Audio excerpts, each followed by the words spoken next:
Something big is happening in the real estate world. It's like the rule book is being completely rewritten. One of the biggest organizations in the US is changing how it's run, from the top down. And honestly, this could be a sign of a massive shift for the entire industry. So let's get into it. Okay, let's start with a number, 39,000. That's how many real estate pros rely on this one organization in Arizona. So think about it. What happens when a group that powerful decides to totally overhaul its leadership? That's the big question we're tackling right now. All right, here's how we're going to break it all down. First, we'll talk about this major governance shift. Then we'll get into the new two-part model they're rolling out. We'll also look at why this is all happening now, the pressure behind the change. We'll see how it fits into a bigger, industry-wide trend, and probably most important for you, what it all means for your business. So our story kicks off in Arizona. We're talking about the state's biggest MLS, ARMLS. They are doing a complete overhaul of their board of directors. They're moving away from a system that, well, you could really describe it as the players refereeing their own game. And that's a big deal. Now, to really get what's changing, you got to understand the old way of doing things.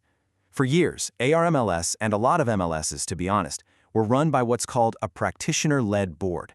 Basically, this just means that people calling the shots were active brokers and agents, the folks actually using the service every single day.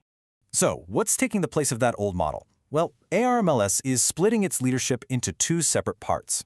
The whole idea is to draw a really clear line between the big picture business strategy and the actual on-the-ground practice of real estate. And this slide just lays it out perfectly, right? On the left, you've got the old way, a big board, mostly made up of brokers and agents trying to make all the decisions.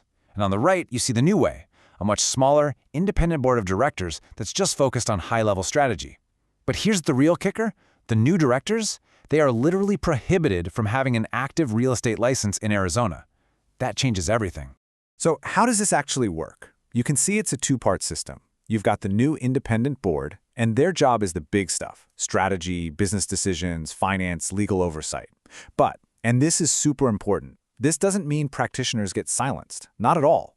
Their voices are now channeled into a brand new advisory council. Their whole job is to give that on-the-ground feedback about what the market is doing and what agents and brokers actually need to do their jobs.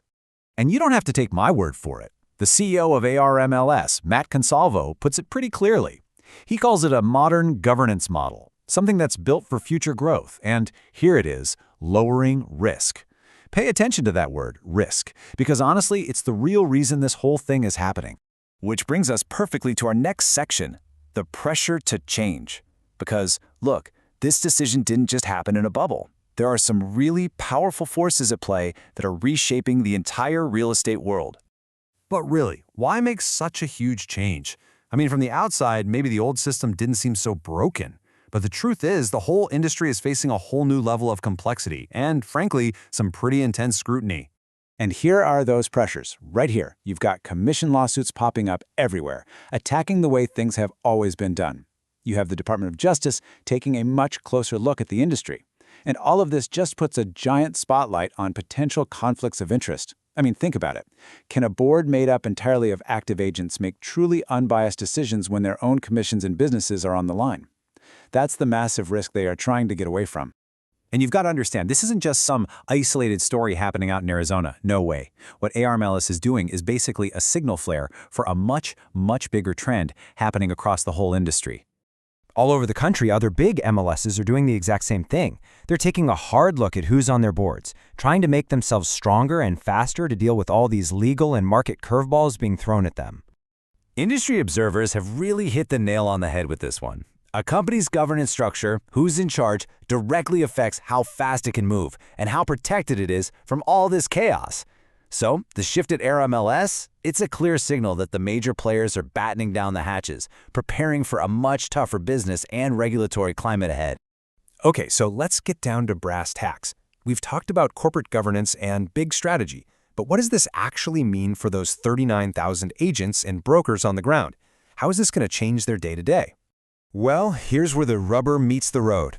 An independent board, a group that isn't caught up in the daily grind of selling houses, is going to make decisions differently. Just think about it for a second. This could mean they're way faster to adopt new technologies that maybe some old-school brokers were hesitant about. It could lead to new rules on how data is shared, or even changes to commission policies, all designed to protect the organization legally, not just to make the current agents happy. This is a fundamental change in who holds the keys to the tools and rules you use every single day. And this isn't some far-off idea. It's happening right now. Applications for this new board opened back in April, and they're aiming to have the whole transition done by August 2026. The train has already left the station. So all of this leaves us with one last really critical question. In this new era of lawsuits and intense scrutiny, is this kind of independent board going to stop being just a smart strategic move and instead become the new standard for simple survival? That's the question that every major player in real estate is asking themselves right now.